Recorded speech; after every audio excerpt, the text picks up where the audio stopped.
മുതിർന്ന കോൺഗ്രസ് നേതാവും KPCC മുൻ അധ്യക്ഷനുമായ തെന്നല ബാലകൃഷ്ണപിള്ള അന്തരിച്ചു. 95 വയസ്സായിരുന്നു. തിരുവനന്തപുരത്തെ സ്വകാര്യ ആശുപത്രിയിലായിരുന്നു അന്ത്യം. മൃതദേഹം നാളെ തിരുവനന്തപുരത്തെ വസതിയിലും KPCC ആസ്ഥാനത്തും പൊതുദർശനത്തിന് വയ്ക്കും. ഉച്ചയ്ക്ക് ശേഷം തൈക്കാട് ശാന്തി കവാടത്തിലായിരിക്കും സംസ്കാര ചടങ്ങുകൾ. D. ബിനോയ് ചേരുന്നു. സംസ്കാര ചടങ്ങുകൾ അടക്കമുള്ള ഇനിയുള്ള നടപടിക്രമങ്ങൾ എന്തൊക്കെയാണ്? ഒപ്പം തന്നെ തെന്നല ബാലകൃഷ്ണപിള്ളയുടെ പ്രാധാന്യം കേരള രാഷ്ട്രീയത്തിൽ എന്തൊക്കെയായിരുന്നു? D. ബിനോയ്.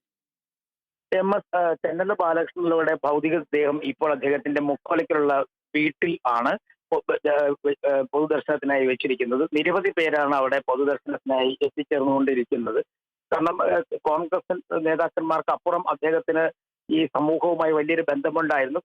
എല്ലാ രാഷ്ട്രീയക്കാർക്കും പൊതുവെ താല്പര്യമുള്ള ഒരു നേതാവ് കൂടി ആയതുകൊണ്ട് തന്നെ വലിയൊരു സംഘം ആളുകളാണ് അദ്ദേഹത്തിന്റെ വീട്ടിലേക്ക് ഇപ്പോൾ അന്ത്യ ഉപചാരം അർപ്പിക്കുന്നതിന് വേണ്ടി എത്തിച്ചേർന്നുകൊണ്ട് ഇരിക്കുന്നത്. നാളെ രാവിലെ 10:30 ഭൗതികദേഹം KPCC ആസ്ഥാനത്തേക്ക് കൊണ്ടുവരും. ഉച്ചവരെ അവിടെ പൊതുദർശനത്തിന് വെക്കും. അന്ത്യാഞ്ജലി അർപ്പിക്കാനുള്ള അവസരമുണ്ടാകും. അതിനുശേഷം വീണ്ടും വീട്ടിലേക്ക് കൊണ്ടുപോയി സംസ്കാര ചടങ്ങുകൾക്ക് മുന്നോടിയായുള്ള കാര്യങ്ങൾ പൂർത്തിയാക്കിയതിനു ശേഷം ശാന്തി കവാടത്തിലാണ് സംസ്കാര ചടങ്ങുകൾ നടക്കുക.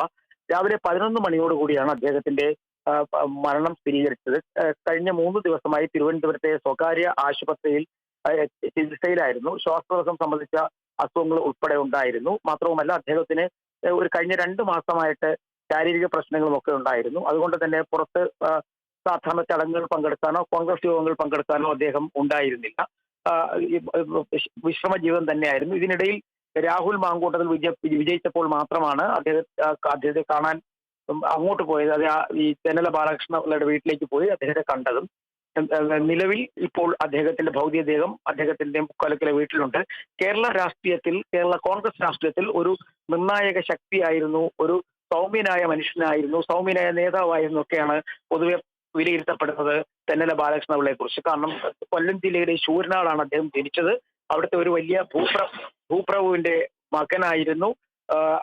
വലിയ ഭൂസ്വത്തുക്കളൊക്കെ ഉണ്ടായിരുന്നെങ്കിൽ പോലും രാഷ്ട്രീയ പ്രവർത്തനം നേരത്തെ തന്നെ തുടങ്ങി. അവിടെ വാർഡ് കമ്മിറ്റി പ്രസിഡന്റായിട്ട് തുടങ്ങി. പിന്നീട് കൊല്ലം ജില്ലയുടെ നേതൃത്വം ഏറ്റെടുക്കുകയും അവിടെ നിന്ന് പിന്നീട് മത്സരരംഗത്തേക്ക് തിരിയുകയുമായിരുന്നു.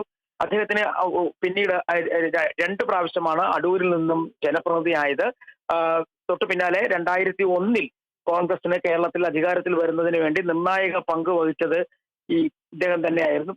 പ്രത്യേകിച്ചും ഈ AK ആന്റണിയെ മുഖ്യമന്ത്രിയാക്കുന്നതിന് മുന്നോടിയായി നടന്ന തെരഞ്ഞെടുപ്പായിരുന്നു അത്. ആ സമയത്ത് നിർണായക പങ്ക് വഹിച്ചിരുന്നു. അന്ന് AK ആന്റണി മുഖ്യമന്ത്രിയായ സമയത്ത് ഗ്രൂപ്പ് തർക്കങ്ങൾ നിലനിന്നിരുന്ന ഒരു സാഹചര്യം ഉണ്ടായിരുന്നു. അപ്പോഴേക്കും K മുരളീധരനെ KPCC പ്രസിഡന്റ് ആക്കുന്നതിന് വേണ്ടി അദ്ദേഹം ഈ സ്ഥാനത്യാഗം ചെയ്തു എന്ന് തന്നെ നമുക്ക് പറയാൻ പറ്റും. അത്തരത്തിൽ ഒഴിഞ്ഞു മാറിക്കൊടുത്തുകൊണ്ട് K മുരളീധരൻ അവസരം ഒരുക്കിയ ഒരാളാണ്. DIC പോലുള്ള സംഘടനകളൊക്കെ രൂപം കൊണ്ടപ്പോഴും കോൺഗ്രസിനൊപ്പം ഉറച്ചു നിന്നുകൊണ്ട് നിർണായക ശക്തിയായി പ്രവർത്തിക്കുകയും തളരാതെ നേതാക്കന്മാർക്കൊപ്പം നിൽക്കുകയും ചെയ്തിരുന്നു എന്നുള്ളത് ഒരു പ്രത്യേകതയാണ്. പിന്നീട് അദ്ദേഹം എല്ലായ്പ്പോഴും രാഷ്ട്രീയവുമായി KPCC ഓഫീസിലെ പ്രധാന പരിപാടികളിലൊക്കെ പങ്കെടുക്കാൻ അദ്ദേഹം എത്തുമായിരുന്നു.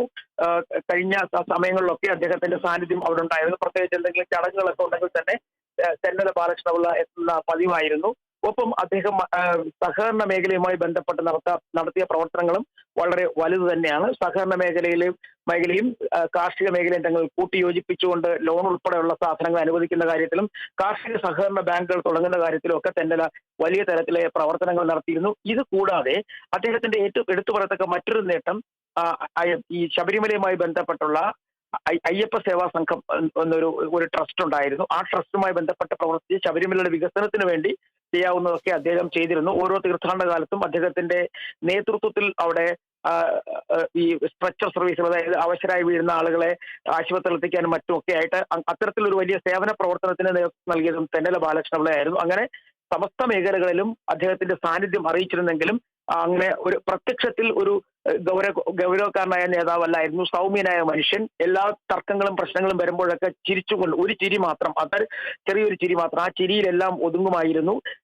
കോൺഗ്രസിലുണ്ടാകുന്ന പ്രധാനപ്പെട്ട തർക്കങ്ങൾ, പ്രശ്നങ്ങൾ, പ്രതിസന്ധികളൊക്കെ വരുമ്പോഴേക്കും അതിൽ ഇടപെടുകയും സംസാരിക്കുകയും പ്രശ്നം പരിഹരിക്കുകയും ചെയ്തിരുന്ന സൗമ്യനായ ഒരു നേതാവായിരുന്നു ഇദ്ദേഹം തെന്നല ബാലകൃഷ്ണപിള്ള. അദ്ദേഹത്തിന്റെ അസാന്നിധ്യം അല്ലെങ്കിൽ അദ്ദേഹം വേർപെട്ടു പോയത് കോൺഗ്രസിന് വലിയ ഒരു തിരിച്ചടിയാണ്. അല്ലെങ്കിൽ കോൺഗ്രസ് സംബന്ധിച്ചിടത്തോളം അവരുടെ ഈ സമീപകാലം വരെ അവരുടെ അച്ചടക്ക സമിതി ചെയർമാനായിരുന്നു. പ്രശ്നങ്ങൾ പരിഹരിക്കുന്ന കാര്യത്തിൽ തെന്നല സൗമ്യമായി പരിഹരിക്കുമായിരുന്നു. ഗ്രൂപ്പിന് അതീതനായുള്ള പ്രവർത്തനം അതാണ് തെന്നലെ ഏറ്റവും ശ്രദ്ധേയനാക്കി മാറ്റിയത്. ശരി, ഡി ബിനോയാണ് തെന്നല ബാലകൃഷ്ണപിള്ളയുടെ സമഗ്രമായ സമ്പൂർണ്ണമായ രാഷ്ട്രീയ ജീവിതത്തെക്കുറിച്ചുള്ള റിപ്പോർട്ട് നൽകി.